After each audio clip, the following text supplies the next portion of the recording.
পবিত্র বাইবেল থেকে আদিপুস্তকের ১৩ অধ্যায় পাঠ করছি। অব্রাম ও লোটের বিবরণ।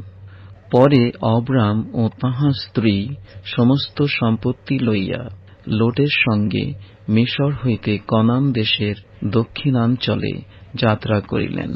অব্রাম পশুধনে ও স্বর্ণরৌপ্যে অতিশয় ধনবান ছিলেন। পরে তিনি দক্ষিণ হইতে বৈথেলের দিকে যাইতে যাইতে বৈথেলের ও অয়ের মধ্যবর্তী যে স্থানে পূর্বে তাঁহার তাম্বু স্থাপিত ছিল, সেই স্থানে আপনার পূর্ব নির্মিত যজ্ঞবেদীর নিকটে উপস্থিত হইলেন। তথায় অব্রাম সদাপ্রভুর নামে ডাকিলেন। আর অব্রামের সহযাত্রী লোটেরও অনেক গো-মেষাদি এবং তাম্বু ছিল। আর সেই দেশে একত্র বাস সম্পোষ্য হইল না, কেননা তাহাদের প্রচুর সম্পত্তি থাকাতে তাহারা একত্র বাস করিতে পারিলেন না। আর অব্রামের পশুপালকদের ও লোটের পশুপালকদের মধ্যে বিবাদ হইল। তৎকালে সেই দেশে কনানীয়রা ও পরিসীয়েরা বসতি করিত। তাহাতে অব্রাম লোটকে কহিলেন, বিনয় করি তোমাতে ও আমাতে এবং তোমার পশুপালকগণে ও আমার পশুপালকগণে বিবাদ না হোক, কেননা আমরা পরস্পর জ্ঞাতি। তোমার সম্মুখে কি সমস্ত দেশ নাই? বিনয় করি আমা হইতে পৃথক হও।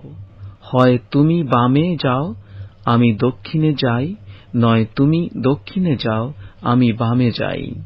তখন লোট চক্ষু তুলিয়া দেখিলেন, যর্দনের সমস্ত অঞ্চল সৈয়র পর্যন্ত সর্বত্র সজল, সদাপ্রভুর উদ্যানের ন্যায়, মিশর দেশের ন্যায়, কেননা তৎকালে সদাপ্রভু সদম ও গমোরা বিনষ্ট করেন নাই। অতএব লোট আপনার নিমিত্ত যর্দনের সমস্ত অঞ্চল মনোনীত করিয়া পূর্ব দিকে প্রস্থান করিলেন। এইরূপে তাঁহারা পরস্পর পৃথক হইলেন। অব্রাম কনান দেশে থাকিলেন এবং লোট সেই অঞ্চলস্থিত নগরসমূহের মধ্যে থাকিয়া সদমের নিকট পর্যন্ত তাম্বু স্থাপন করিতে লাগিলেন। সদমের লোকেরা অতি দুষ্ট ও সদাপ্রভুর বিরুদ্ধে অতি পাপিষ্ঠ ছিল।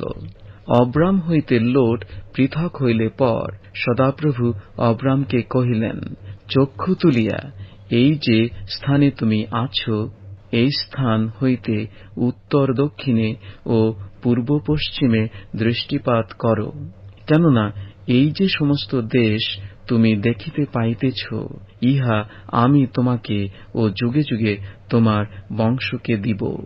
আর পৃথিবীস্থ ধূলির ন্যায় তোমার বংশ বৃদ্ধি করিব। কেহ যদি পৃথিবীর ধূলি গণিতে পারে, তবে তোমার বংশ গণা যাইবে।